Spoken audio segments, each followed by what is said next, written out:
안녕하십니까. 만화공인중개사 저자 이용훈입니다.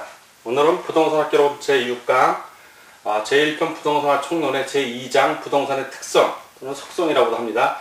그 두 번째 소단은 2. 토지의 자연적 특성, 3. 토지의 인문적 특성, 4. 건물의 특성에 대해서 같이 공부하도록 하겠습니다. 토지는 자연적인 본래 갖고 있는 특성과 인간의 힘을 가미한 인문적 특성 두 가지로 나뉘고, 건물은 왜 자연적 특성이 없냐 이렇게 물어보시겠죠. 자연적 특성 자체가 없습니다. 건물은 인간이 만든 거라 그냥 건물의 특성 그러면 인문적 특성인 겁니다. 그렇기 때문에 토지는 자연인문, 건물은 인문, 이렇게 되는 겁니다. 그럼 먼저 토지의 자연적 특성, 무지하게 중요하죠. 별표 3개는 쳐야 될 것입니다. 해마다 한 번도 빠뜨리지 않고 시험 문제 나오고 여러분들 모의고사 볼 때 늘 나오는 질문들입니다. 자연적 특성, 그놈이 그놈 같지만 가만히 하나하나 따져보면 결코 어려운 개념들이 아닙니다. 무작정 외우려고 하니까 여러분들이 어려운 거지, 하나하나 이해를 하면 아하 하고 이해를 하게 됩니다. 그러면 저절로 암기가 되니까 부담 갖지 말고 지금부터 저랑 하나씩 살펴보도록 하겠습니다. 자연적 특성은 크게 5가지로 나뉩니다. 첫 번째, 그렇죠, 제일 중요한 거 부중성. 두 번째 개별성.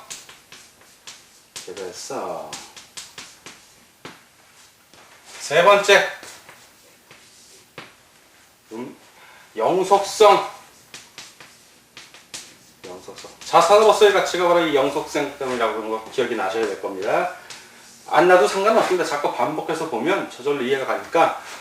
네 번째 부동성. 움직이지 않는 거. 이건 다른 말로 지리적 위치의 고정성이라고도 합니다. 고정성. 그리고 마지막 5번째로 인접성. 요 5가지는 암기를 하셔야 됩니다. 암기가 안 되시면 자꾸 봐서 눈에 익어야 되고, 일단은 기본적으로 이 토지의 자연적 특성, 토지가 본래 갖고 있는 건데 이건 토지 그 자체의 특성이고 인간의 영향은 배제한 겁니다. 인간의 영향 없이 토지가 원래 갖고 있는 거, 자연적으로 갖고 있는 특성, 태거적부터 비가변적, 본원적, 선천적, 다 같은 뜻입니다. 자연적 특성 5개 기본적으로 암기해야 되는데, 부, 개, 영, 부, 인 이렇게 외우셔도 되고, 외우는 방법은 상관없습니다. 먼저 부중성은 안일 부자의 증가할 증가입니다. 증가하지 않는 성질. 이제 이해를 자꾸 하시려고 그래야 돼요. 이걸 외우려고 그러지 말고 부중성, 증가하지 않는 성질. 그렇지, 토지는 딱 있는 그대로 있지, 물론 육지가 조금씩 이동을 하지만 인간이 몇천 년, 몇만 년에 걸쳐서, 인간의 시간으로 보면 걸쳐서 이동을 하는 거지, 당대 100년 살아있는 동안은 미동이 없다고 보시면 됩니다. 자연적, 인문적 특성이 아니에요. 행정적으로는 변할 수 있지만 자연적으로는 고정이 되어 있다는 겁니다. 자, 이 부증성, 다른 말로 생산 가능하다, 불가능하다. 증가하지 않는 거니까 비생산성. 예, 생산이 안 된다 뜻입니다. 비생산성. 그럼 또 하나는 비생산성, 그쵸? 부증성이지만 예외적으로 인문적 특성이 다르지만 여기다 따로 써놓겠습니다. 용도를 변경해서 공급하는 거. 용도 변경 공급은 요거는 가능합니다. 요거는 인문적인 거니까 요건 가능해. 그러나 인위적인 생산은 불가능하다는 걸 반드시 유념해 두시기 바랍니다. 자, 그러다 보니까 공급이 고정되어 있으니까 공급이 는다 안 는다? 안 늘어. 준다 안 준다? 안 줄어. 공급이 고정되어 있다. 예, 늘지도 않고 줄지도 않습니다. 공급 독점이죠, 쉽게 얘기하면. 자, 그렇다 보니까 수요와 공급에 의해서 공급이 고정되어 있다는 얘기는 가격이 오르든 내리든 변화가 없다. 변화가 많으면 많을수록 탄력적이라고 그러고, 변화가 없으면 비탄력적입니다. 즉 공급이 고정되어 있으니까 공급이 비탄력적. 이 비탄력적이라는 개념은 부동산 경제론 편에서 자세히 배웁니다. 여기서는 토지는 부중성으로 인해서 증가하지 않는 성질로 인해서 생산을 할 수도 없고, 그러다 보니까 공급이 고정돼서 공급이 고정되면 늘지도 줄지도 않으니까 이런 걸 비탄력적이라고 하는구나 라는 식으로 일단 여러분들이 이해를 해 주시기 바랍니다. 그러면 개별성은 무엇이냐?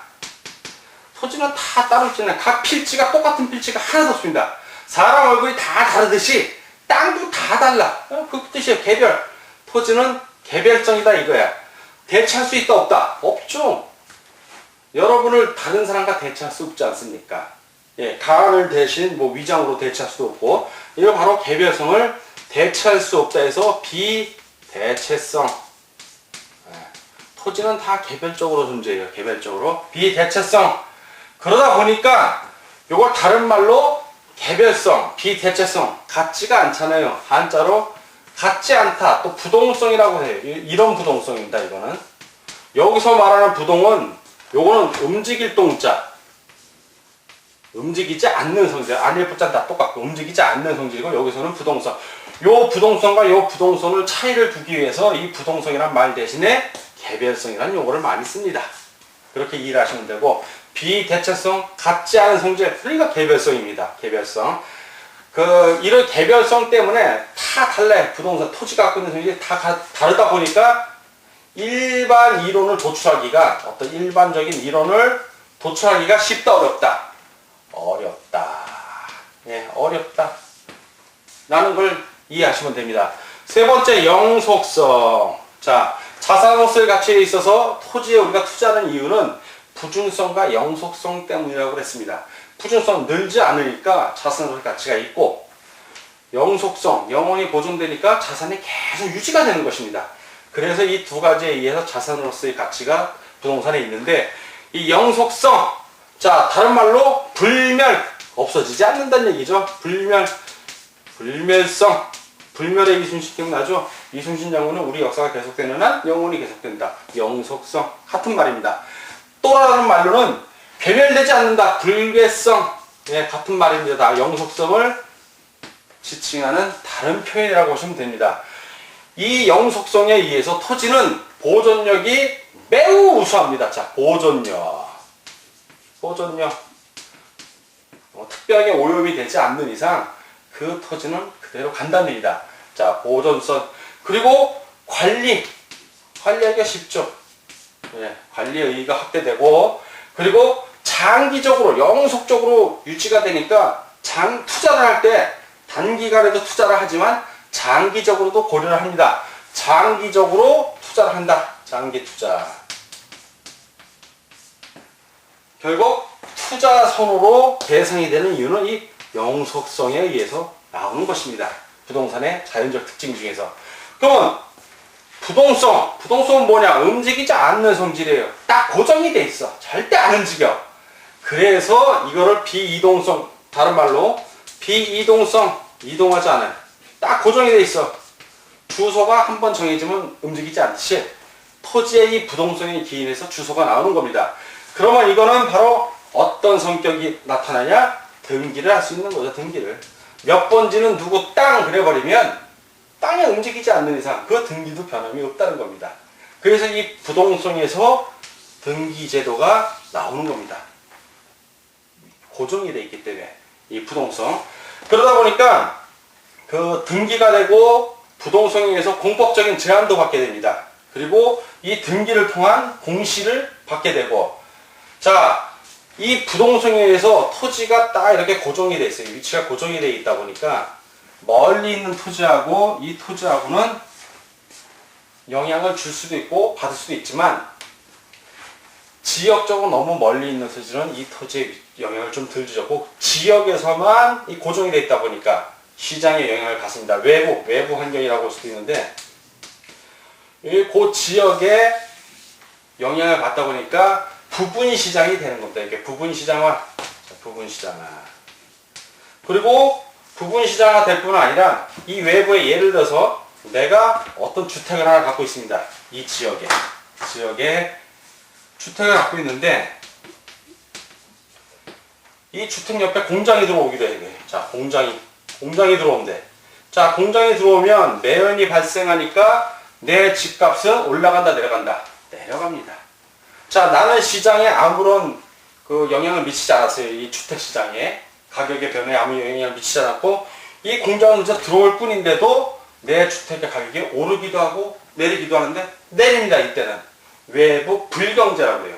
경제적이다 그러면은 경제성이 있다는 얘기고, 불경제 그러면 마이너스 성장을 생각하시면 될 겁니다. 이런 경우는 외부 불경제인데, 그래서 집값이 떨어질 뻔했는데 이 지역이 주거지역으로 지정되는 바람에 공장 진입이 금지가 됐어. 자, 주거지역으로 국가가 이 지역을 주거지역으로 지정을 해버렸습니다. 자, 그러면 나 역시 이번에도 주거지역으로 지정이 되니까 공장이 안 되니까 집값이 올라갔어요. 나는 주택 가격 상승에 이 집 주인으로서 어떤 일을 한 게 없습니다. 시장에 아무런 개입을 안 했음에도 불구하고 내 주택 가격은 외부 환경의 영향에 의해서 경제적인 타격을 입기도 하고 혜택을 보기도 하고, 이것을 바로 혜택을 보면 외부 경제, 외부성의 정해 효과라고 표현하기도 합니다. 혜택을 못 보고 손해를 보면 외부 불경제 또는 외부성의 음해 효과라고 합니다. 자, 이런 외부성의 역할이 부동성에 기인하는 겁니다. 움직이지 못하기 때문에. 만약에 움직일 수 있다면 공장에 들어오면 집 들어갖고 옆으로 옮기면 되겠죠. 근데 한번 집 지어 놓으면 고정되어 움직이지 않지 않습니까? 집을 예로 들었지만 지금 토지를 하는 거니까 여러분들이 이해를 빨리 하기 위해서인 거고, 토지 똑같이 적용이 됩니다.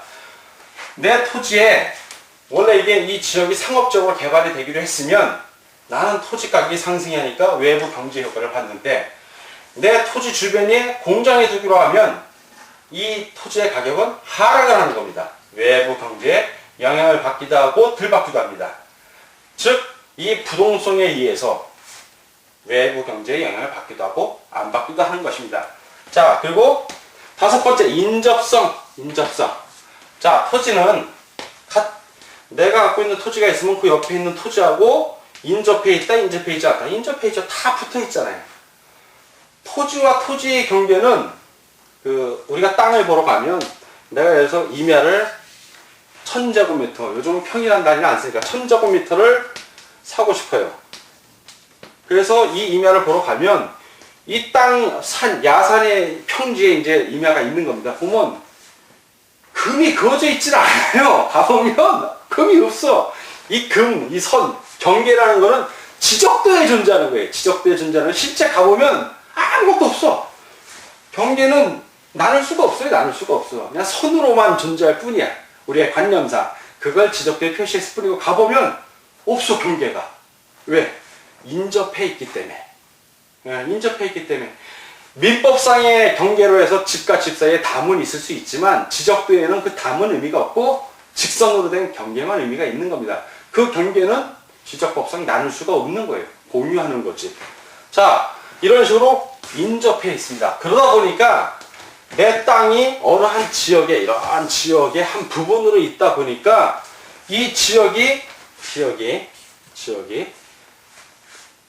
내가 어떤 땅, 이 1000제곱미터 땅을 사러 갔을 때 이 땅만 분석하는 게 아니라 먼저 이 지역의 개발 가치가 있나 없나를 분석을 하고 나서 이 대상 부동산, 목적 부동산을 개별적으로 분석을 하는 겁니다. 순서가. 이 목적 부동산을 개별적으로 분석한 다음에 지역을 분석하는 것이 아니라 인접성에 의해서 전체를 분석해보고 개별적으로 분석을 해 들어가는 겁니다. 역시 이 인접성 때문에 아까 말한 부동성과 인접성, 주변의 땅들이 같이 있다 보니까 외부 불경제 경제 효과가 여기도 나타난 겁니다. 외부 경제 불경제의 효과는 부동성과 인접성에 의해서 나타난 것이고, 그리고 이 인접해 있기 때문에 용도 변경이 대체가 가능합니다. 용도 면에서. 왜? 내가 이 땅을 살려고 했는데 이 땅 주인이 이걸 안 판대, 나한테. 옆에 한 800제곱미터 땅이 있는데 비슷해, 용도가. 도로는 이 밑에 이렇게 같이 나 있어. 용도가 비슷하면 이 땅 주인 안 팔면 이거라도 살 수 있는 겁니다. 용도 면에서 대체가 가능한 겁니다. 이 부증성에서의 공급이 고정되고 비생산성인 거하고 인접성하고는 차이가 있죠. 그러나 이 5가지 토지의 자연적 특성은 독립돼서 존재하는 것이 아니라 하나의 토지에 동시에 나타나는 것입니다. 동시에. 만약에 인접된 땅이 여기는 평지고 여기는 좀 비탈질 땅이라면 전혀 다른 땅이는 인접성이 없어. 그때는 인접했더라도 용도 면에서 대체가 불가능해지는 거죠. 그 개별적인 사항에 따라서 달라지는 거죠. 보편적으로 토지는 토지, 전체적인 토지, 우리가 관념화하는 토지입니다. 부중성, 증가하지 않는 성질, 비생산성이고, 그리고 개별성, 개별적으로 존재의 토지마다 다. 그리고 영속성, 보존력이 우수하기 때문에 자산으로서의 투자 가치가 있고, 부동성, 움직이질 않아. 그래서 등기제도가 나타나고, 이 부동성과 인접성에 의해서 외부 경제, 외부 불경제 효과가 나타나기도 합니다. 그리고 이 인접성에 의해서 지역 분석이 필요하게 되는 게 되는 겁니다. 이 인접성과 그 다음에 개별 분석 이런 거는 나중에 지역 분석을 할 때 또 공부를 하니까 너무 부담 갖지 마십시오. 자, 그럼 이번에는 토지의 인문적 특성에 대해서 같이 공부하도록 하겠습니다. 토지의 자연적 특성, 북의 영부인. 자, 북의 영부인. 이 5가지 특성은 내용은 이렇게 자꾸 공부를 하다 보면 여러분들 일단 이해가 가니까 저절로 외워지는데, 처음에 공부하시는 분들은 5번씩 그냥 북의 영부인, 북의 영부인 이런 식으로 입에 붙으면 부중성, 개별성, 영속성, 부동성, 그리고 인접성 이런 식으로 암기를 하시면 될 겁니다. 자, 이번에는 토지의 인문적 특성. 인문적 특성이니까 인간의 힘이 가미된 거죠. 이건 자연적인 게 아니라 인간의 힘이 토지에 가미가 되는 겁니다. 토지가 자연 그대로 있는 것이 아니라 인간이 거기다 어떤 활동, 부동산 활동을 함으로 인해서 토지의 인간적인 특성이 가미되는 겁니다. 자, 이것도 한 5가지 정도가 있는데, 첫 번째, 토지는 용도가 다양하다. 자, 토지는 용도의 다양성. 내가 주택가에 어떤 공터를 하나 갖고 있어요. 건물을 지을 수도 있고, 주차장으로 해서 주차요금을 받을 수도 있고, 주택을 지을 수도 있고, 상가 건물을 지을 수도 있고, 용도가 다양합니다. 자, 그러다 보니까 건물을 지을 때 아니면 토지를 이용할 때 어떻게 이용해야 된다? 최고로 유용하게, 최선의 방법으로 지어야죠. 그걸 바로 이 용도의 다양성과 부중성, 토지의 자연적 특성이 부중성에 의해서 최유효 이용이라는 이론이 도출이 되는 겁니다. 두 번째, 용도의 다양성 다음에 두 번째, 분할 합병의 가능성이 있습니다. 토지는 분할할 수도 있고 합병할 수도 있어요. 자, 우리는 토지에 분리해서 필지에 대해서 배웠습니다. 한 필지는 소유자별로 하나의 필지가 있습니다. 하나의 지번을 가져. 자, 이 1필지를 내가 땅을 팔고 싶은데 다 팔고 싶지는 않아. 자, 옆에 도로가 나 있는데 요렇게 반만 쪼개서 팔고 싶어. 분필한다고 그러죠.